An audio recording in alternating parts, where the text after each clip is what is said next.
öyleniş, toy qilishni osonlashtirish, o'ng'aylashtirishning zarurligi haqida qisqa bir ikkingiz gap bilan boshlaymiz. Endi bu o'ng'aylashtirishda har bir qancha jihatdan ayda o'ng'aylashtirishga to'g'ri keladi hamda. Bu to'y qilish haqiqiy cho'ng bir muqaddas bog' bu. Bu to'y qilish degan shunda Alloh taolaning bir mo'jizasiki, Alloh taolo tunmagan kishilarni bir yerga akilish orqali ularni ota-onasidanmi, qarindoshlaridanmi yaqin qilyotadi-da. Başqalarga aytmagan sirlarini o'ziga aytishadigan shunda qilyotadi. Nikoh ayda cho'ng bir mo'jiza. Mushu ulug' nikoh orqali insonlar baxt-saodatlik bo'ladi, insonlar o'zining naslini qoldirib, o'zining nom nishonini davomlashtiradi. Nikohlanishda, o'ylanishda nurg'un bir qiyinchiliklarni bo'lib, mushu chet ellarda, muhojatda, diasporada bizningki qarindoshlar nurg'un qiyinchiliklarni tortyotdi.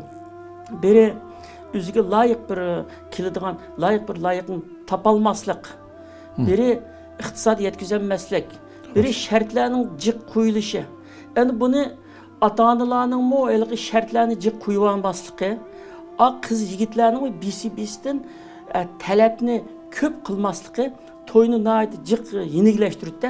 Endi butun shu muhojiratdagi qarindoshlarningki farzandlarimizga mayli ota-onasi mishada bo'lsin yoki ota-onasi vatanda bo'lsin, o'sha qarindoshlarimizga moddiy va ma'naviy jihatdan yordam qilish bularniki burcu var, vazifesi var.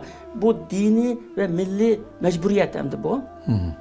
Endi maddi cihetten pul meli abdan bağ, iktisadi bağ kişiler maddi cihetten yardım kısı buldu. Eğer maddi cihetten yardım kılamaydıgan kişiler olsa mı, hiç olmasa yaxşı bir ailegi tunuşturuş, yoki tavsiye qilish, yoki o aşı toy işleri iyi bulab, anık bir manevi atanız bulab, yoki tuqquni bulab, aşılı yardım qilish.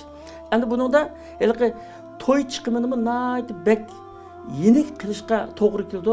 Payg'ambar sallallohu alayhi vasallamning ayollarninki eng mehri yenik bo'g'ini, eng barakatli ayol deganda, mehri yenik bo'g'ini, mehri haqqi yenik az bo'g'ini barakatli ayol degan hamda. Shunga bu shuni har tarafdan yeniklatishga to'g'ri keldi. Ammo talabni ota-onalarmi men nayt bek katta to'y qilsam bo'ldi, mashhur hashamatli to'y qilsam bo'ldi demay, Muşu ahval qarab, qarşı tarafning ahvoli qarab ish qilsam, bu qiz yigitmi birisi-birisidan talab qilgan narsani anda jiq talabni qilmasa, masalan o'g'illardan talab qilingan narsa Payg'ambar sallallohu alayhi vasallam ko'rsatgandek diyonatlik, axloqlik bo'lsa, shu ikkisi yetadi.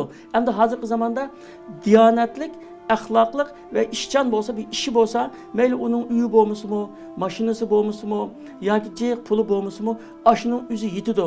Uningdan keyin o'g'illarningki bir diplom olgan yoki qori Qur'on bo'lishmi shart emas. Agar bo'lsa tehi yaxshi, bo'lmasa biz uni asos qilib olmay, dinini, diyonatini, ishchanligini, tirishchanligini asos qilsak, mushu yetadi ekan hamda. Qizlarni talab qildigini Payg'ambar sallallohu alayhi vasallam degan ayollarni 4 narsa bilan tanlaydi kishilar. Biri jamoli, biri uningki meli, biri uningki nasabi yoki mansibi hamda. To'rtinchisi dini. Sen diyonatlikni tanlag'in deydi. Shunda qilsang pay topsan deb Rasululloh sallallohu alayhi vasallamning tavsiyasi. Ayollar nima uchun diyonatlik bo'lish degan bir dona shartni dedi. Chunki bu ayol haqiqiy diyonatlik bo'lsa, bu savirjon, qanoatlik, itoatlik bo'ldi. Ayol birinchi Allohga itoat qilsa, uning o'zining eriga itoat qilsa, savirjon bo'lsa, qanoatlik bo'lsa, oilani jannatga aylantirdi. Biz mushundoq bir oila tarbiyasini ayt yaxshi bo'lgan, eriga issiq bir tomoq etib, erining ko'nglini xush qila oladigan, bolalarni haqiqiy yaxshi tarbiyalaydigan, munavvar bir ana, mukammal bir jur bo'la oladigan bir qizlarni, shunda qizlarni izlishi kerakki, uningki diplom olgan yoki professor, doktor bo'lgan, bunda bo'lishi shart emas, qori Qur'on bo'lishi shart emas uningcha.